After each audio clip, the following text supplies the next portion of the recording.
You're under arrest. Come out of your dress. Keep walking towards me.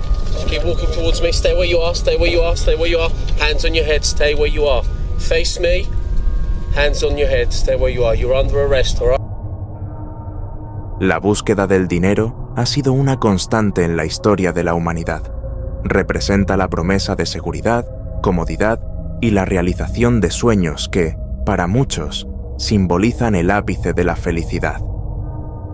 Objetos de deseo, experiencias memorables y la tan ansiada movilidad social parecen estar irremediablemente ligados al poder del capital. Sin embargo, mientras que para algunos el dinero es solo un medio para alcanzar un fin, para otros se convierte en una obsesión peligrosa, una idea fija capaz de eclipsar cualquier noción de moralidad o compasión.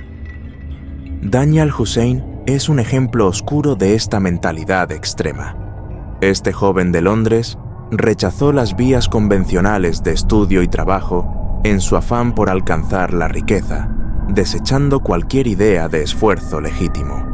En su lugar, Daniel se sumergió profundamente en creencias oscuras, dejándose seducir por prácticas ocultistas y promesas sombrías. Convencido de que podía obtener fortuna mediante métodos macabros, tomó una decisión que alteraría la vida de todos a su alrededor: sellar un pacto con el diablo. Daniel Hussein nació en junio de 2002 en Londres, en el seno de una estructura familiar aparentemente común, pero que ocultaba conflictos silenciosos. Como el mayor de 4 hermanos, su infancia estuvo marcada por un ambiente que los vecinos describían como inestable. No era raro ver patrullas policiales o ambulancias frente a su hogar, lo que sugería que la dinámica familiar distaba de ser saludable. En su adolescencia temprana, la vida de Daniel sufrió un golpe significativo con el divorcio de sus padres. Un niño ya introvertido se volvió aún más retraído. Familiares lo describían como un joven callado y solitario, cuya incapacidad para formar lazos sociales profundos lo empujó al aislamiento. Este aislamiento encontró refugio en el mundo virtual, un espacio que pronto moldearía su personalidad de maneras inquietantes. La Internet se convirtió en el refugio de Daniel, pero también en la fuente de sus ideas más oscuras. Fascinado por el ocultismo y prácticas satánicas, exploró foros y sitios web sombríos, donde accedió a contenidos y comunidades que reforzaron sus creencias más perturbadoras. Estos espacios digitales, muchas veces desprovistos de regulación o moderación, lo expusieron a pensamientos radicales que alimentaron su desconexión con la realidad. La investigación policial posterior reveló otro aspecto alarmante de su vida en línea: su participación en foros vinculados a ideologías extremistas. Estos grupos, conocidos por promover discursos de odio y exclusión, profundizaron el abismo entre Daniel y el mundo exterior. Sin embargo, a pesar de estas interacciones virtuales, no parecía tener contactos directos con cómplices o mentores en su entorno inmediato, actuando de manera independiente. Al acercarse a los 18 años, Daniel se distanció aún más de las normas sociales, sucumbiendo a las ideas que había cultivado durante su aislamiento. El joven que había crecido en una Londres vibrante y multicultural estaba ahora inmerso en creencias destructivas y delirios sombríos, preparando el terreno para actos que impactarían profundamente a quienes lo rodeaban. Daniel Hussein, cada vez más atrapado en sus creencias perturbadoras, decidió que el camino tradicional de estudio y trabajo no era suficiente para alcanzar su obsesión por la riqueza. En su mente, la solución se encontraba más allá del mundo terrenal. Convencido de la existencia de fuerzas sobrenaturales capaces de cumplir sus deseos más profundos, Daniel elaboró un plan tan insólito como siniestro: firmar un pacto con un ser demoníaco. Inspirado por textos ocultos y grimorios encontrados durante sus exploraciones en Internet, Daniel centró su atención en una figura llamada Lucifuge Rofocale, descrita en la demonología como uno de los demonios de mayor rango, ministro del infierno y asociado a la concesión de riquezas terrenales. Según las creencias difundidas en los círculos ocultistas que Daniel frecuentaba en línea, este ser podía garantizar fortuna y protección a cambio de lealtad y sacrificios. En su propuesta delirante, Daniel ofreció lo impensable. Prometió llevar a cabo 6 sacrificios humanos cada 6 meses, preferiblemente de mujeres. Además, se comprometió a construir un templo en honor al demonio, como símbolo de su devoción eterna. A cambio, exigía ganar la lotería y obtener inmunidad total contra cualquier tipo de intervención policial o judicial. El contrato, escrito en una hoja de papel común llena de errores y tachaduras, era una mezcla de lo absurdo y lo escalofriante. Para sellar el pacto, Daniel lo firmó con su propia sangre, convencido de que este gesto reforzaría la validez del acuerdo. Este acto, aunque simbólico, reflejaba cuán profundamente perdido estaba en sus pensamientos crueles y delirantes. Con el contrato finalizado, Daniel se sentía protegido por fuerzas sobrenaturales. Ahora estaba decidido a cumplir con su parte del trato, sin remordimientos ni dudas, dispuesto a transformar su obsesión por la riqueza en una aterradora realidad que dejaría un rastro de tragedia en la vida de inocentes. Viva Henry, de 46 años, era admirada por su fortaleza y determinación. Descrita como una mujer que siempre defendía a los más vulnerables, poseía un espíritu vibrante que inspiraba a quienes la rodeaban. Durante su vida adulta, los padres de Viva se divorciaron y su madre volvió a casarse, lo que trajo a su vida a una nueva hermana, Nicole Smallman. Nicole, 20 años menor, era una joven creativa y apasionada por las artes, incluyendo la pintura, el dibujo y la fotografía. A pesar de la diferencia de edad, las hermanas cultivaron un vínculo profundo, nutrido por el amor, la complicidad y la admiración mutua. Nicole, entonces universitaria, había dejado la casa de sus padres para mudarse con Viva, fortaleciendo aún más su relación.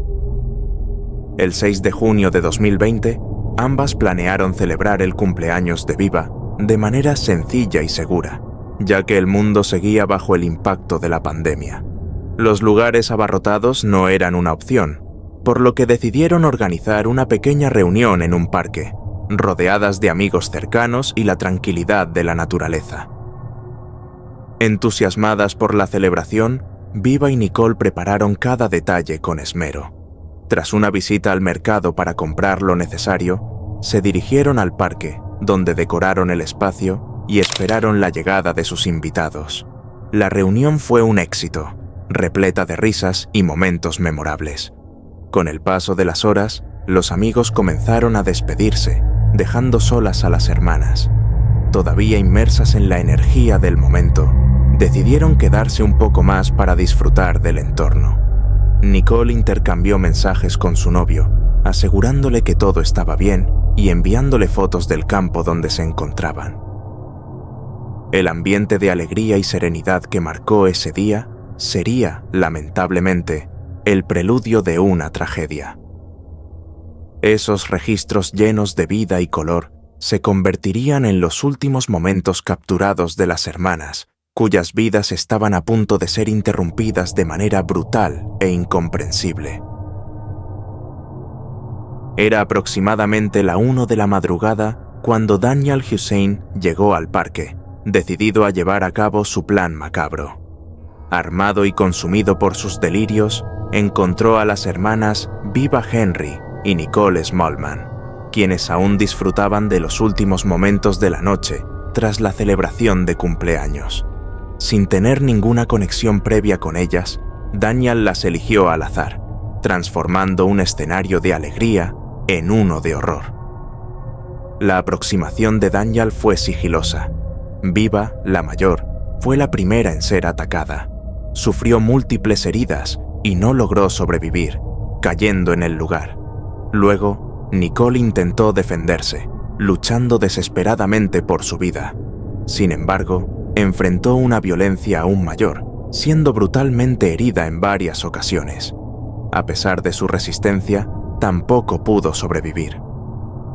Tras cometer los crímenes, Daniel arrastró los cuerpos de las hermanas hasta una zona apartada y cubierta de vegetación, intentando ocultarlos antes de huir. A la mañana siguiente, cuando Nicole no respondió a los mensajes de su novio, él alertó a la familia, que comenzó a buscar en el parque. La policía fue llamada, pero inicialmente consideró la posibilidad de que las hermanas hubieran ido a otro lugar. Sin embargo, al recorrer nuevamente el área, fue el novio de Nicole quien hizo el trágico hallazgo. Los cuerpos estaban escondidos entre los árboles, revelando la brutalidad del ataque. La escena encontrada por las autoridades conmocionó incluso a los investigadores más experimentados. La ausencia de cualquier vínculo entre el agresor y las víctimas evidenció la aleatoriedad y la crueldad del crimen, un acto motivado únicamente por los delirios de un hombre dispuesto a todo por su obsesión con la riqueza.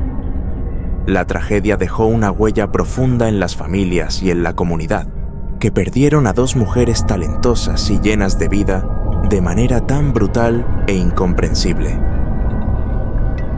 El hallazgo de los cuerpos de Viva Henry y Nicole Smallman marcó el inicio de una investigación exhaustiva y meticulosa. La policía llegó rápidamente al parque, cerrando el área para realizar búsquedas detalladas. Entre los objetos encontrados estaban pertenencias personales de las hermanas y el cuchillo utilizado en los crímenes. La inspección de la arma reveló una pista clave.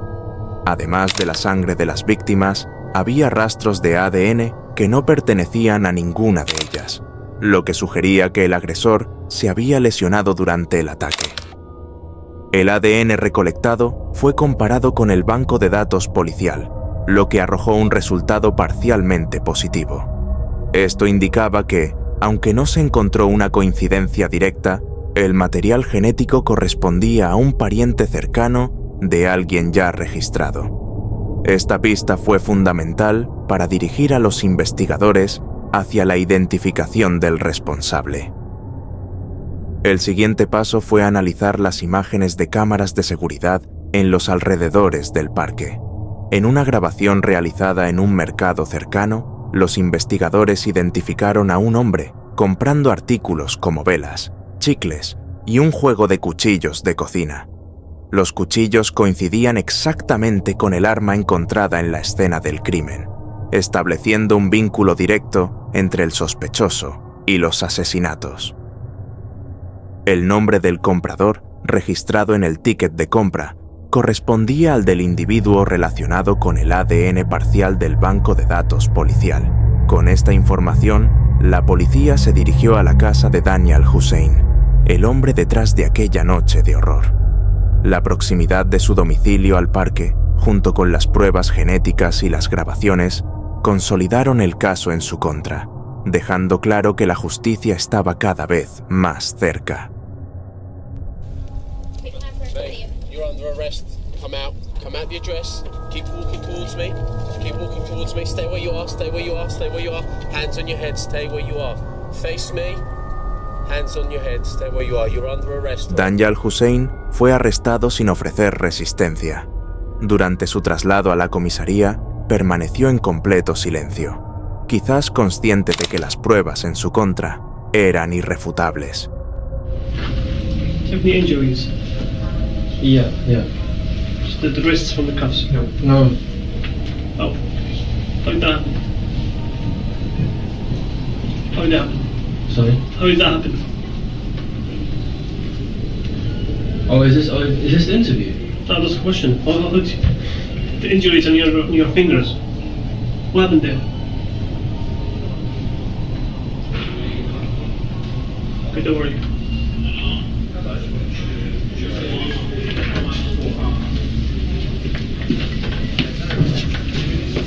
I was getting a lot and Don't switch yourself.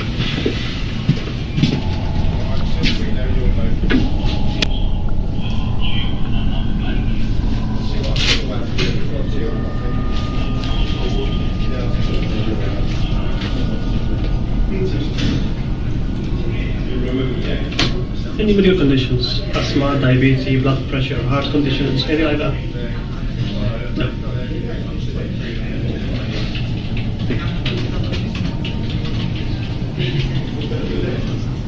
La promesa que creía haber hecho con fuerzas sobrenaturales, supuestamente garantizando su inmunidad, se mostró inútil ante la rigurosa investigación policial. El registro en su residencia reveló un panorama inquietante. En la habitación de Daniel, la policía encontró símbolos relacionados con prácticas ocultistas, además de un contrato escrito y firmado con su propia sangre, en el que prometía realizar sacrificios humanos a cambio de riqueza. También se hallaron boletos de lotería, una evidencia de que realmente confiaba en que su pacto le aseguraría premios millonarios, aunque ninguno de esos boletos resultó ganador. Otras pruebas reforzaron su culpabilidad.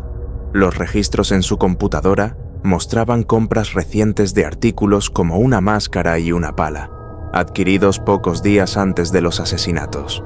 Además, las cámaras de seguridad captaron a Daniel llegando a su casa después del ataque con una mano visiblemente herida, una lesión que intentó justificar con versiones contradictorias cuando buscó atención médica. Estas inconsistencias solo confirmaron lo que la policía ya sospechaba. Las heridas eran el resultado de la confrontación durante los crímenes. Cada hallazgo en la investigación profundizó el horror del caso y puso al descubierto la mente perturbada de Daniel Hussein. Su arresto representó un paso crucial para frenar sus planes macabros y buscar justicia para las víctimas que habían perdido sus vidas de manera tan cruel. El juicio de Daniel Hussein fue uno de los momentos más impactantes del caso. Durante el proceso, se le sometió a una evaluación psicológica que concluyó con un diagnóstico de autismo. Su defensa intentó usar esta información como argumento para reducir o incluso eliminar su condena, sugiriendo que su estado mental podría haber influido en sus acciones. A pesar de sus declaraciones de inocencia, las pruebas en su contra eran contundentes. El contrato firmado con sangre, los registros de compra de los artículos utilizados en el crimen, las heridas autoinfligidas y las contradicciones en sus relatos construyeron una narrativa sólida que dejó pocas dudas al jurado. Tras un análisis exhaustivo de los hechos, Daniel fue declarado culpable del asesinato brutal de Viva Henry y Nicole Smallman. La sentencia final dictaminó cadena perpetua, con un periodo mínimo de 35 años en régimen cerrado, lo que le permitirá ser elegible para libertad condicional en julio de 2055. Esta decisión consideró su edad en el momento del crimen, ya que, según las leyes británicas, no se puede imponer cadena perpetua sin posibilidad de revisión a menores de 21 años. La condena de Daniel Hussein ofreció cierto alivio a la familia de las víctimas, aunque también subrayó las fallas que permitieron que sus acciones pasaran desapercibidas durante tanto tiempo.